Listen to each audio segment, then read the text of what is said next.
Hey guys, thanks again for tuning in on the narrow path as I guess you check out my journey in life, seeking truth and aiming to become a Christian.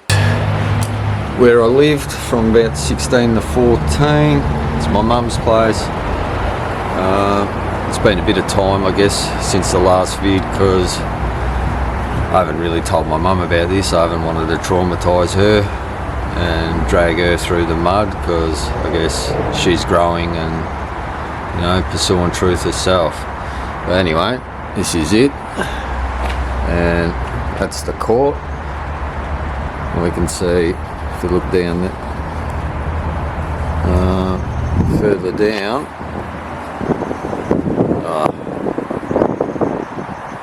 I don't know if you can quite see, but it goes that way anyway. There's another court adjacent, just basically on the other side of them trees straight there. That's where the other court is.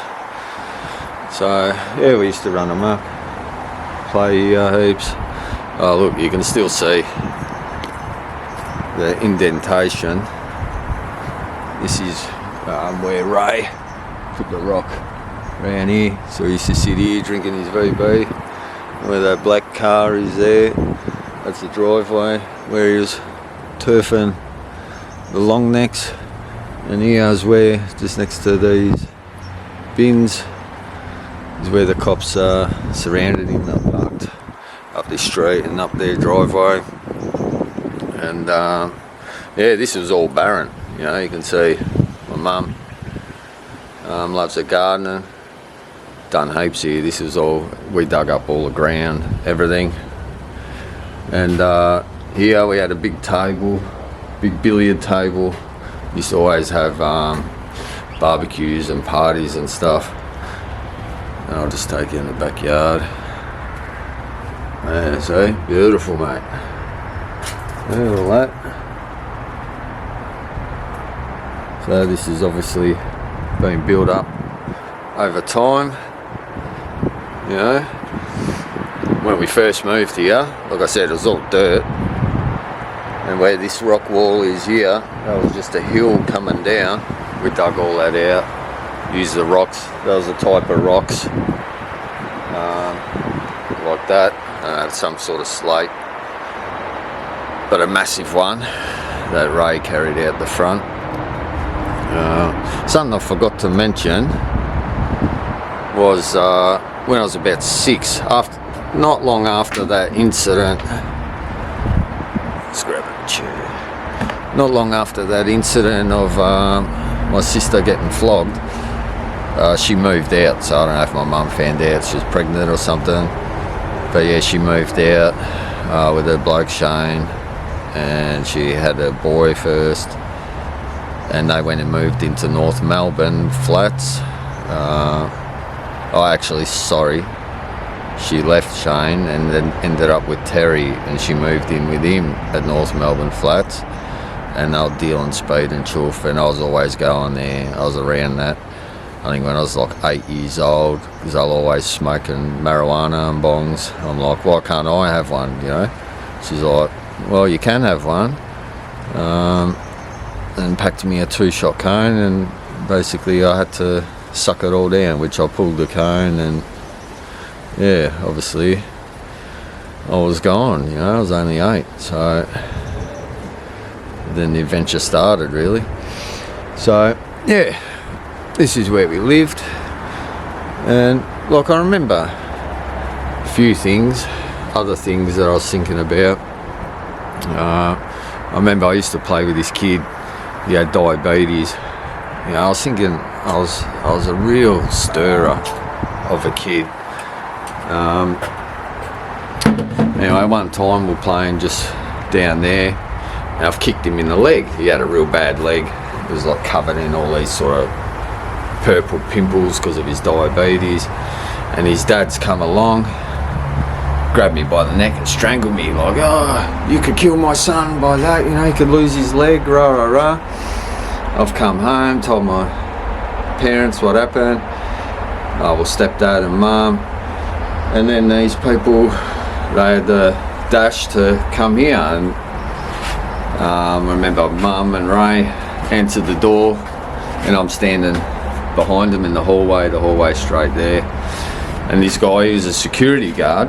He was pretty tall, like basically my height, and he was probably like, I don't know, 95, 100 kilos. And he's talking about, oh, you know, your son kicked me in the leg, this and that.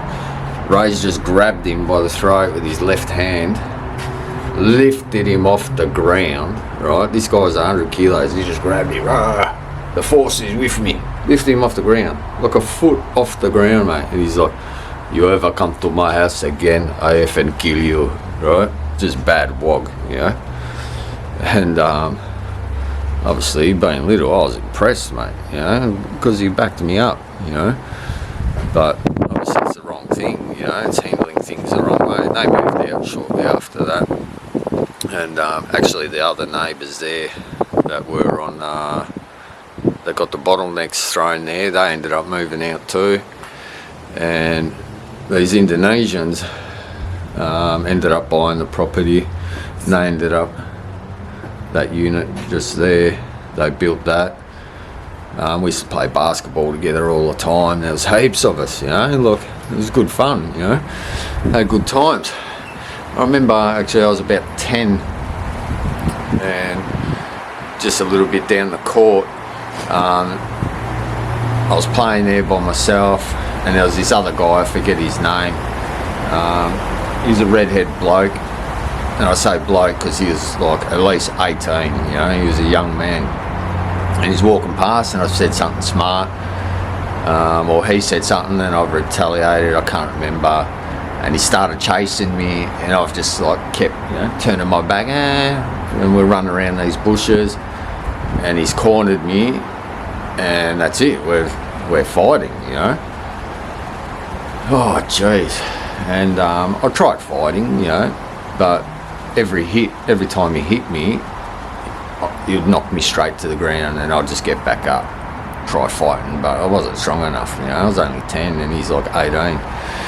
And but obviously, well, the Indonesians, the Asians, well, they were Indonesian, there's heaps of them. They caught wind of it, and the other court is the same as this, it's just on the other side. I remember we were coming home, we were just coming up the street, look up the street, and there must have been like 300 people, like the whole court was full of people, man, like all the Asians were there, and they wanted to kill this bloke, you know, because they found out what happened, you know. And a few of them come over, and they asked if I was allowed out, but because we seen how many people were up there, we knew something was up. My parents wouldn't let me out, which normally, you know, I had to stay outside basically, you know. And yeah, they got terrorised. I'm not sure if this is related. I'm not sure if it happened then, but he ended up having 2 fingers chopped off. So I don't know. I just know how Asians roll, and you know, that's what they do. So yeah, it's pretty full on anyway. Alright, there's a little snippet, tune in, and we'll get the ball rolling a bit more. Cheers. Peace.